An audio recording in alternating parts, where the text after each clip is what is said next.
Hello everyone, welcome to Pete CD Vinyl World.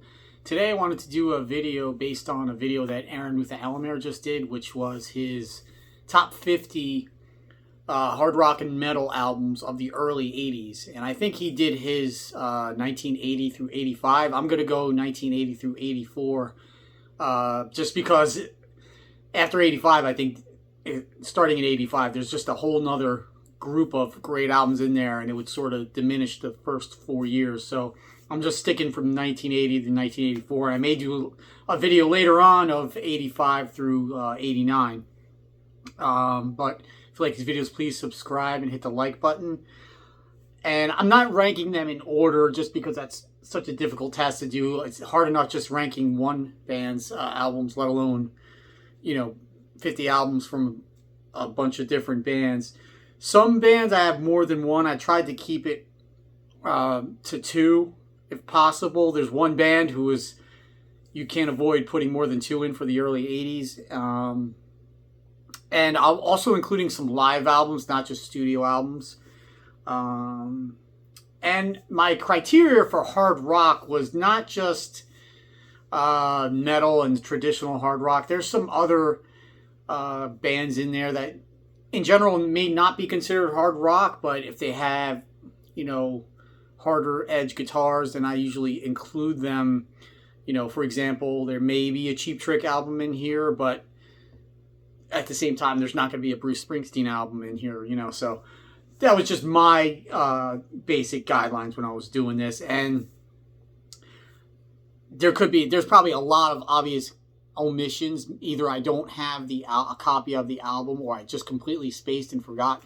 One notable one, I don't have a copy anymore when I used to, but Scorpions Blackout and even Animal Magnetism, I don't have them anymore. I don't know why I got rid of them at some point. Don't have any Wasp studio albums, but I definitely think their first album and maybe even The Last Command should be in there. And I'm sure there's some others where people will mention, oh, you forgot this album or blah, blah, blah. So anyway, let's get started. And these are not in order of year either. This is all mixed up. And it's a combination of about half and half CDs and vinyl. So first one is Queen the Game.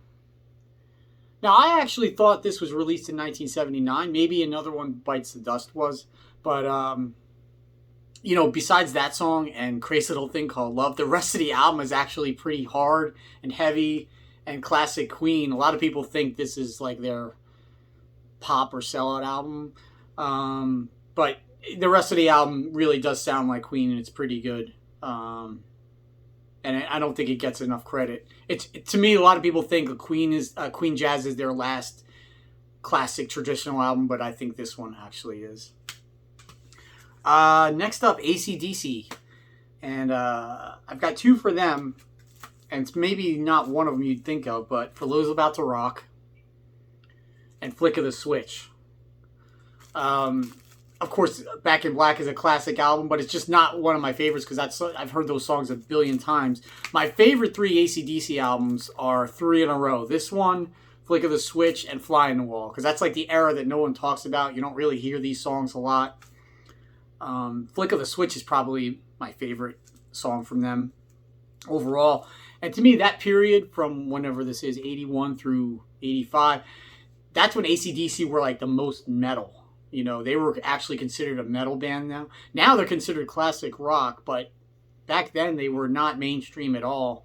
And, they were on package tours with metal bands. And to me, these are their heaviest albums. So a lot of people don't know this material, but these are really good albums.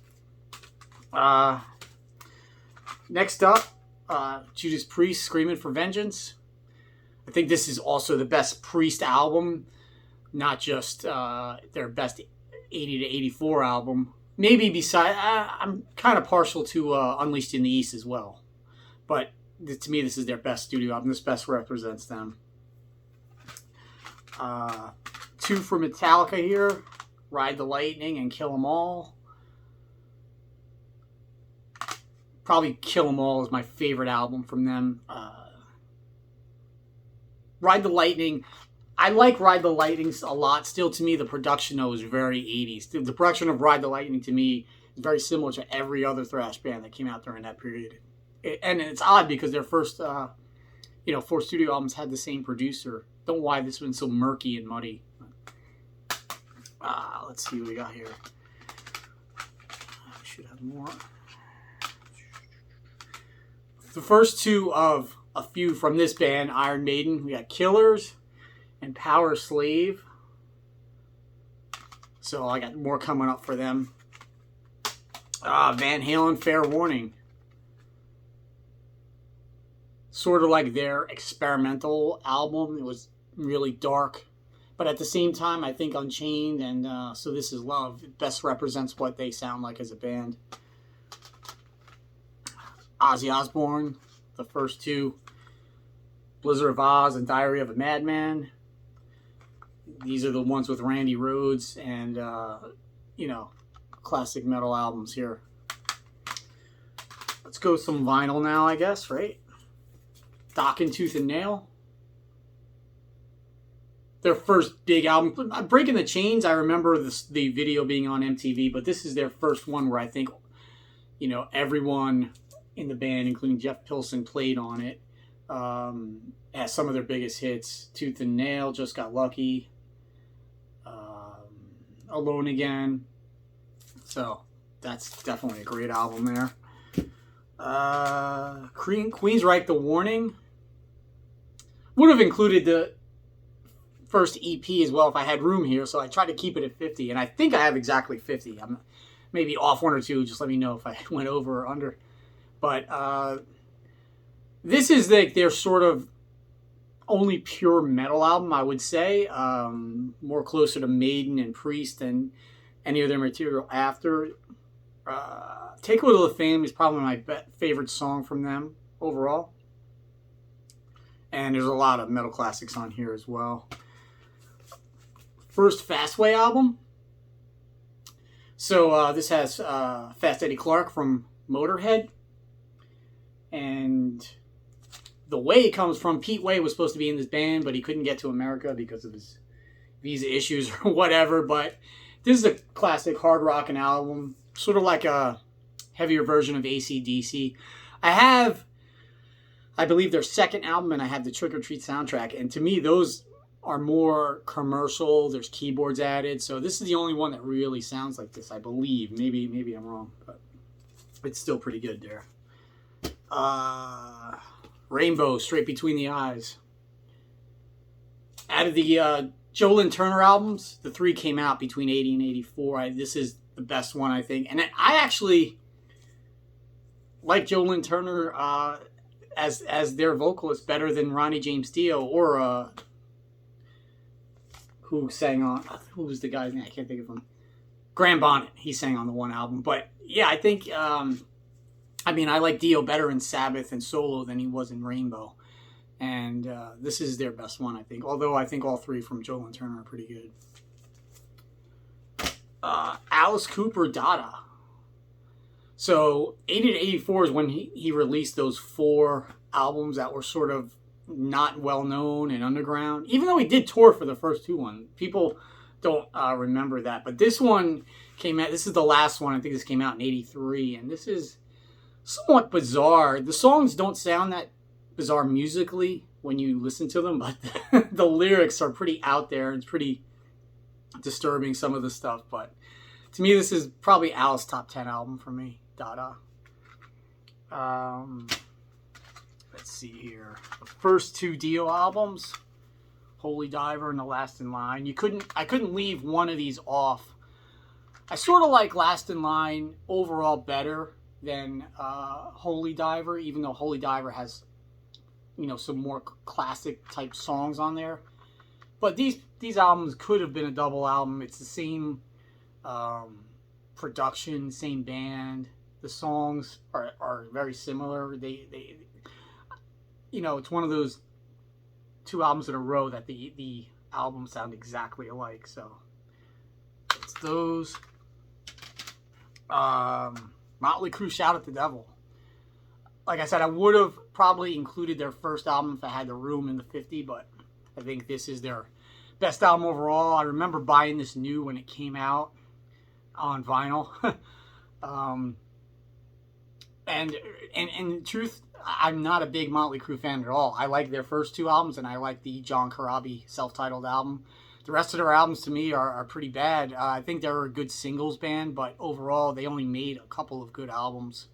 Actually, the three I just mentioned, so Shout at the Devil. Quiet Riot, Metal Health.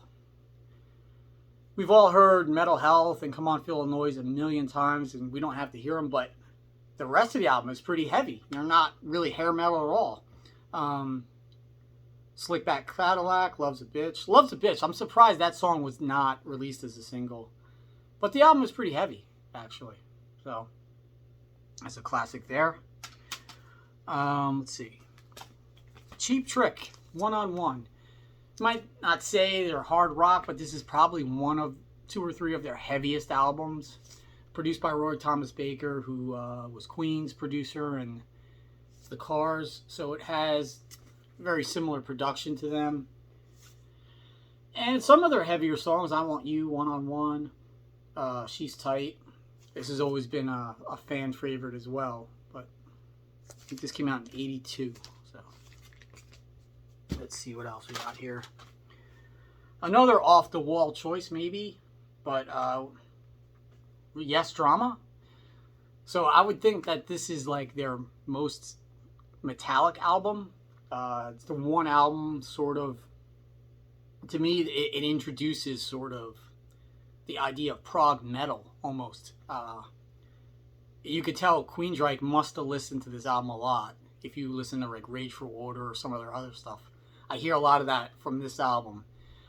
This is the one album that Trevor Horn sang on.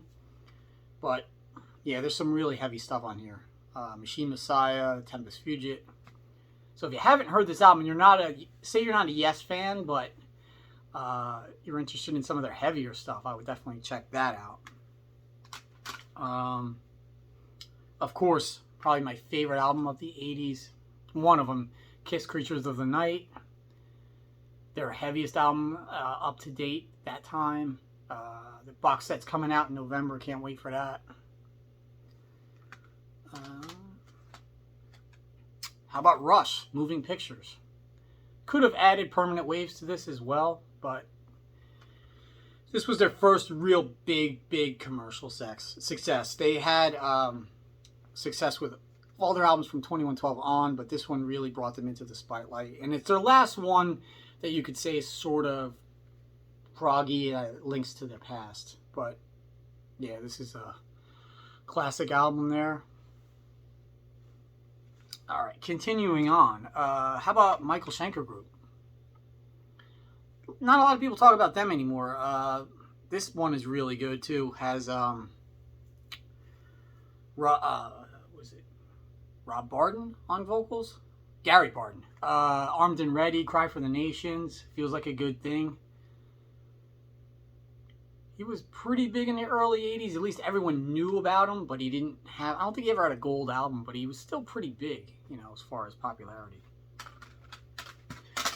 Let's go with...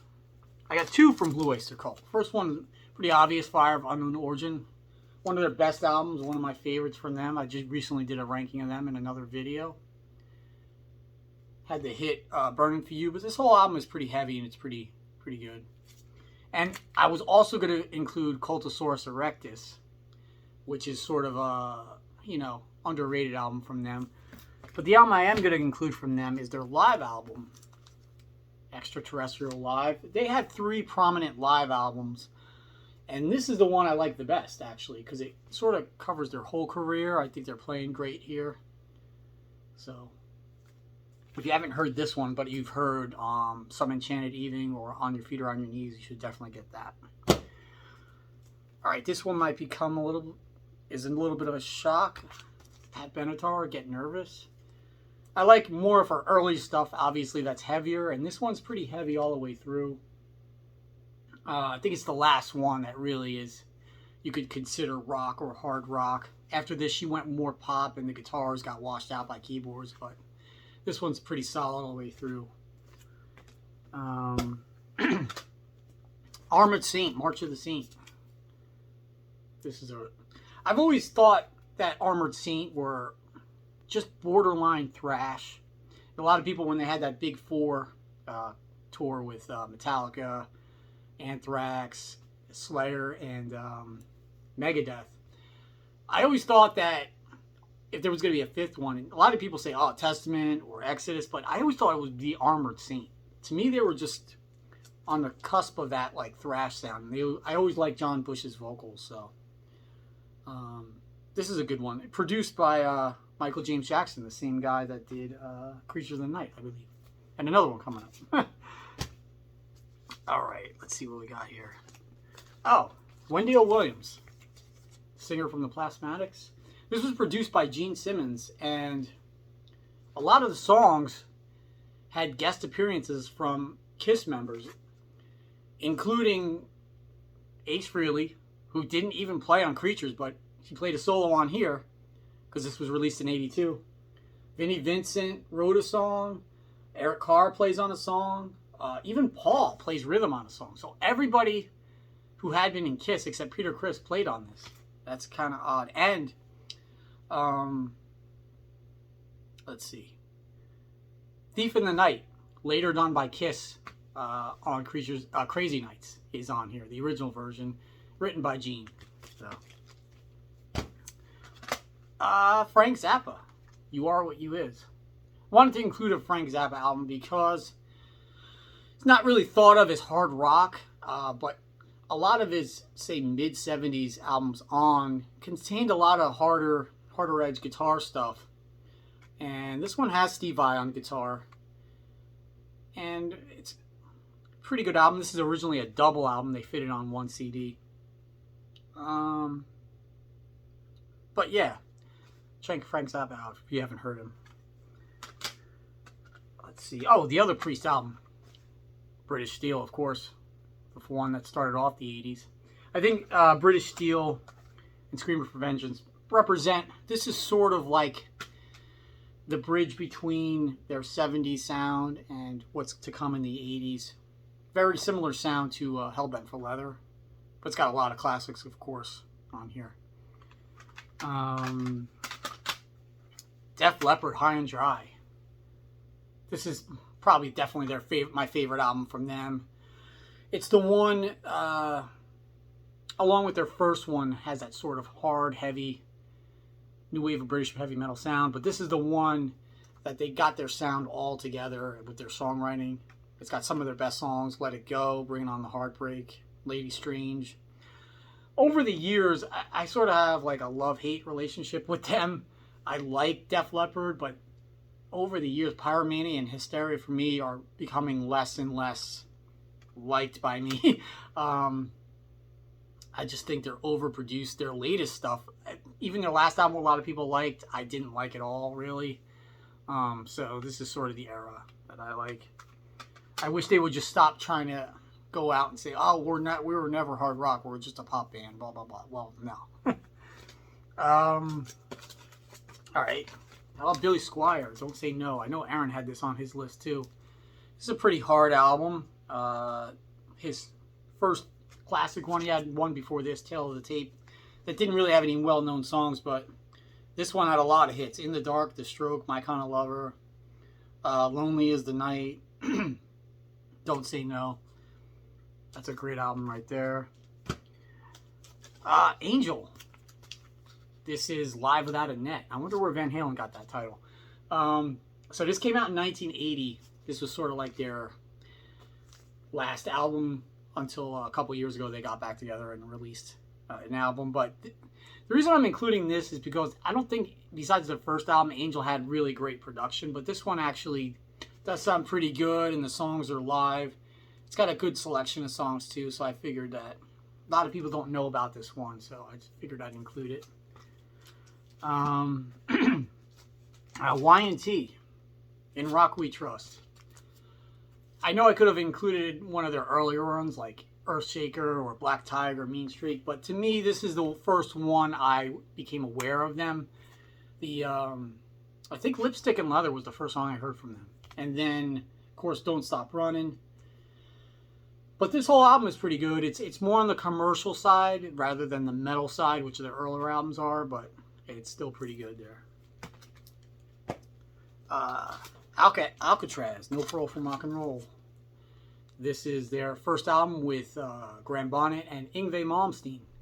It's not his debut. A lot of people think this is his debut album, but he played on an album called Steeler with Ron Keel on vocals. But this one's got a lot of great songs on it. Island in the Sun, Jet to Jet, Hiroshima Mon Amour, Too Young to Die, Too Drunk to Live. So this is the first one where most people heard his playing. The other Van Halen album I was going to include was 1984. I know that this is the one that had keyboards prominently for the first time, but still, there's stuff like Drop Dead Legs and Girl Gone Bad. The guitar is still pretty heavy on here, and really is most Alan Halsworth like playing is on this album in places. Let's see. Okay. Twisted Sister, Under the Blade. Really heavy. People think of them as We're Not Gonna Take It, I Wanna Rock. Oh, they were hair metal, but their first two albums, I think, are really heavy. You Can't Stop Rock and Roll is my favorite album from them. They were much heavier than people thought. They were more closer to Judas Priest than, the Winger. So although they had the image like this, they were really more like that as far as musicality. This one might shock people, but I wanted to include a Toto album because I don't think people realize that they have a lot of heavier or harder songs. And this one, Isolation, probably has more consistent, heavy rock sound. This one came out in 84. It's got the only one with the singer, I think Freddie Ferguson or whatever his name is. But it does have some of their best songs on it. Isolation, Lion, Endless. Steve Lukather plays a lot of great guitar on here.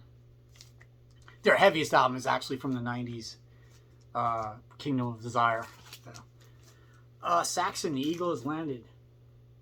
It's another live album.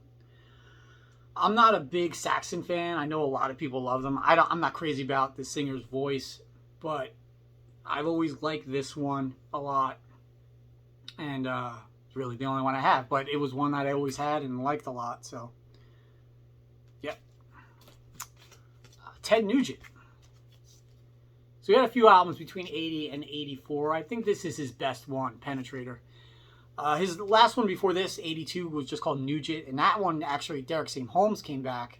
But I really wasn't impressed with that one. It's actually very, AOR rock. This one's a lot heavier. The songs that he doesn't sing, Brian Howe, who later sang for Bad Company, sings. And actually Todd Howarth, who later sang for Frehley's Comet, went on tour with him for this album. And he does background vocals on here too. But this has got some pretty good rockers on it. There is some a little bit of cheesy stuff on here, but I wanted to include one from Ted. Night Ranger, Midnight Madness. I could have included their first one, but this one is just song after song that could have been a hit. Rumors in the Air, Touch of Madness. I think Night Ranger suffered because they really weren't heavy enough to be considered a real hard rock or metal band, but they were too heavy to be just a pop band. And by the mid to late 80s, you had to be categorized in something, and that really hurt their career in a way. But their first, I would say, 3 albums are really good. My other Kiss album, Lick It Up, sort of go hand in hand with Creatures of the Night. And those 2 albums are probably their 2 heaviest. Definitely their 2 heaviest in a row. And a lot of songs here that people don't know. Not for the Innocent, Million to One, On the Eighth Day. Let's see what else we got here. Oh, The Kinks, One for the Road, another live album. Came out in 1980. This was sort of in the middle of the Kinks arena rock phase, as people call it. Obviously, they were even heavier live, and this is pretty... if you listen to this album without knowing the Kinks, you would say, oh yeah, they're a hard rock band. So this has all their hits and all their recent hits at the time of this. So to me, this is one of the top few live albums of the 80s, even though it came out in 1980, but it's still part of the 80s. Let's see. Joan Jett and the Black Hearts. I Love Rock and Roll. Everyone knows the title track, but the rest of the album is really good too. I'm Gonna Run Away, Victim of Circumstances, Bits and Pieces. It's a pretty good album. The other Maiden album, Number of the Beast. So I think I had 3 Maiden albums. I was gonna put all 5, the first 5, because no other band in 5 years released that many great albums, I don't believe. And there was no break in between. 80, 81, 82, 83, 84. I mean, it's really unprecedented. Heart. Baby Lestrange. This one's pretty good. It's, sort of the tail end of the original band, but they're starting to, they still have that sound, but they're starting to get a little bit heavier like they would in the 80s. So this one's pretty good, especially the title track. And then my last one is Sammy Hagar, 3 Lock Box. I'm picking this one because I believe this is the first era I've heard of Hagar. I remember the video for 3 Lock Box, and I remember MTV used to show a concert around this time from him. It's where I really learned a lot about him. And there's some really other great songs in here. Your Love Is Driving Me Crazy. I Don't Need Love is another one that people don't know a lot, but Standing Hampton is probably his best one, but I just wanted to include this one because it's more of a favorite of mine. So that's it. That's my favorite 50. I know I have some glaring omissions. And let me know your top 5 or 10 hard rock albums from 80 to 84. If you like this video, please subscribe, and I'll talk to you later.